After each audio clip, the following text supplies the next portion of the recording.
வணக்க மக்களே, சற்று முன் வெளியான செய்தி ஒன்று வெளியாகியுள்ளதாம். டெல்லி டீலிங் டன்னாம். அதாவது கொள்கை எதிரி பாஜகவோடு சேரும் தாவேகா விஜய் கடைசியில் திமுகவிற்கு தான் சாதகம். வாங்க வீடியோவை விரிவாக்கலாம். அதாவது தமிழக வெற்றி கழகம் பாஜகவோடு கூட்டணி வைக்கப் போவதாக அரசியல் வட்டாரங்கள் பேச்சுக்கள் எல்லாம் எழுந்த நிலையில்தான் கொள்கை எதிரியான பாஜக என்று விஜய் கூறி வந்த நிலையில் கரூர் விவகாரத்தில் இருந்து நம்பிக்கை வகையில்தான் பாஜகவுடன் கூட்டணி வைக்க திட்டமிட்டு வருவதாக தகவல் எல்லாம் வெளியாகியுள்ளது. அதாவது தமிழக வெற்றி கழக தலைவர் விஜய் அவர்கள் விஜயுடன் டெல்லி பாஜக சார்பாக கூட்டணி பேச்சுவார்த்தைகள் எல்லாம் நடத்தப்பட்டு வருவதாக அரசியல் வட்டாரங்களில் தகவல் தெரிவிக்கிறது. நீங்கள் கூட்டணிக்கு வாருங்கள், வழக்குகளை நாங்கள் பார்த்துக் கொள்கிறோம் என்று விஜயிடம் டெல்லி தரப்பு கூறியுள்ளதாக தகவல் வெளியாகிறது. இது தொடர்பாகத்தான் அடுத்து என்னென்ன முடிவுகள் எல்லாம் எடுக்கும் டெல்லி தலைமை என்று விஜய் ஆலோசனைகளை செய்து வருகிறாராம். அதாவது தமிழக வெற்றி கழகம் ஒருவேளை பாஜகவோடு கூட்டணி வைத்தால் அது அரசியல் வட்டாரங்களிலே ஒரு தேர்தல் காலத்தில் ஒரு பெரிய அளவில் தமிழகத்தில் கண்டிப்பாக மாற்றங்களை எல்லாம் ஏற்படுத்தும் வகையில்தான் இந்த கூட்டணி அமையும் என்ற நிலைப்பாட்டில் பார்க்கப்படுகிறதா.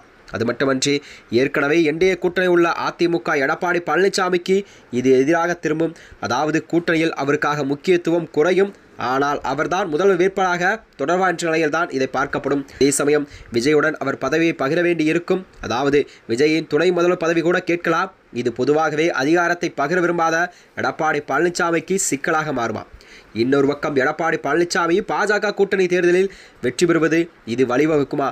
அதாவது திமுகவுக்கு எதிரான வாக்குகளை கண்டிப்பாக பிரியாது, எதிர்க்கட்சி வாக்குகள் எல்லாம் ஒன்றாக இணையும், திமுகவிற்கு எதிர்வாக்குகள் மொத்தமாக ஒரு இடத்தில் குவியும் என்ற நிலையில்தான் இதை பார்க்கப்படும். ஆனால் இன்னொரு பக்கமோ திமுகவிற்கு இது சாதகமாகவே அமையுமா. உதாரணமாக சிறுபான்மையின வாக்குகள் எல்லாம் மொத்தமாகவே திமுக பக்கம் வருமா. திமுக மீது அப்செட்டாக இருக்கும் ஒரு சில இஸ்லாமியர் கூட முக்கியமான கிறிஸ்தவர்கள் அப்படியே விஜய் பக்கம் போகும் சூழல் இருந்தாலும் கூட இந்த சூழலில் மாறும்.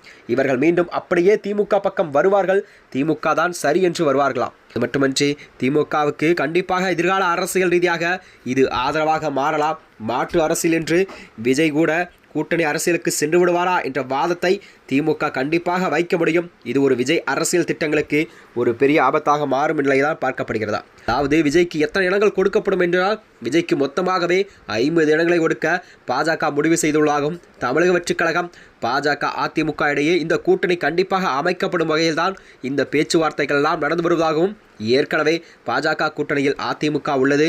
அதிமுகவிற்கு முதல்வர் பதவி, அதாவது எடப்பாடி பழனிசாமிக்கு முதல்வர் பதவி உறுதி என்பது நிலையில் கண்டிப்பாக அதில் எந்த மாற்றமில்லை தான் இதை பார்க்கப்படுகிறதா. எடப்பாடி பழனிசாமி தான் தமிழகத்தின் கண்டிப்பாக முதல்வர் வேட்பாளர் என்று அமித்ஷா அடித்து சொல்லிவிட்டார். அதே போலதான் நயினா நாகேந்திரம் அடித்து சொல்லிவிட்டாராம். பாஜக கூட்டணியிலிருந்து ஓ பன்னீர்செல்வம், டிடி விதிநகரன் வெளியேற்றப்பட்டு விட்டார்கள். இதனால் கூட்டணி வலிமையின்றி இருக்கிறது. கண்டிப்பாக இந்த கூட்டணியை வலிமைப்படுத்த வேண்டும் என்றால் கண்டிப்பாக தமிழக வெற்றி கழகத்தின் விஜய் அவர்களை கண்டிப்பாக பாஜகவோடு கூட்டணி சேர்த்தால் மட்டுமே தமிழகத்தில் கண்டிப்பாக ஒரு மிகப்பெரிய வலிமையான கூட்டணி கண்டிப்பாக அமையும் நிலையில் தான் இந்த பேச்சுவார்த்தையெல்லாம் போய்கொண்டிருப்பதாக அரசியல் வியூகங்கள் எல்லாம் வகுத்து வருகிறதாம். மேலும் இது போன்ற வீடியோக்களை தெரிந்து கொள்ள நமது சேனலை மறக்காமல் சப்ஸ்கிரைப் செய்து கொள்ளும். நன்றி, வணக்கம்.